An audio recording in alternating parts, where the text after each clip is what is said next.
Hi everyone! Magluto naman tayo ng masarap na chicken sopas with corned beef. Nakapagluto na ba kayo ng recipe na to? Try nyo na. Ito ang mga ingredients. Kalahati ng pitso ng manok ang ginamit ko dito at hiniwa ko lamang siya sa maliliit na parte.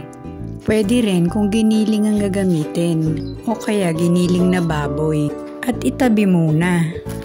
Hiway ng kalahati ng maliit na repolyo. Isa o dalawang tangkay ng celery, isang katamtamang karot, hiwain pa kwadradong maliliit, at ito pa ang mga ibang sangkap.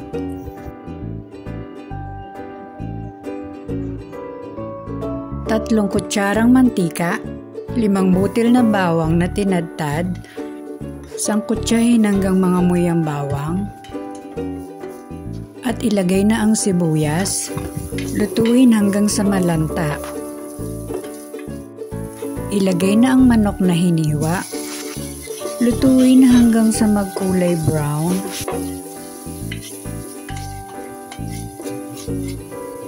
Dalawang kutsarang butter,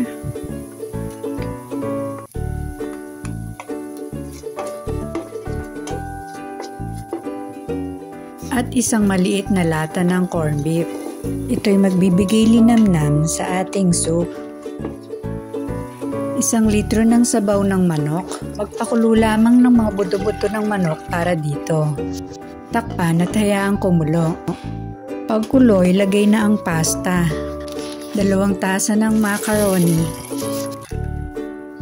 Lagyan ng asin ayon sa panlasa.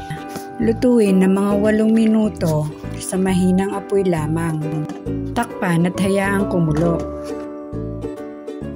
Haluin paminsan para hindi dumikit ang pasta sa ilalim ng kaserola. Takpan uli at hayaang kumulo. I-check ang macaroni habang niluluto at haluin.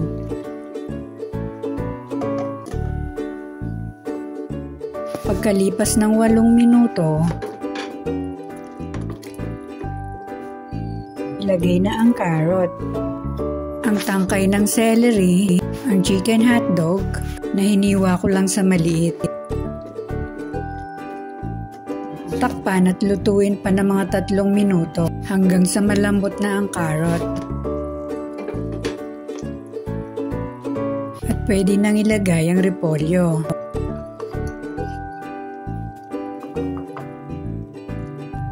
Ilagay na rin ang 1 lata ng evaporated milk. Pamintang pino ayon sa panlasa.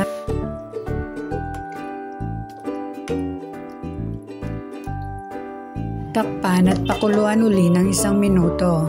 Pagkalipas ng 1 minuto, ilagay na ang dahon ng celery. 1 kulo pa at pwede na itong ihain. Masarap ito habang mainit. Huwag kalimutang mag-like, share, and subscribe sa hindi pa nakasubscribe. Click ang notification bell para maabisuhan ng latest video. Try mo tong recipe na to, tiyak magugustuhan nyo.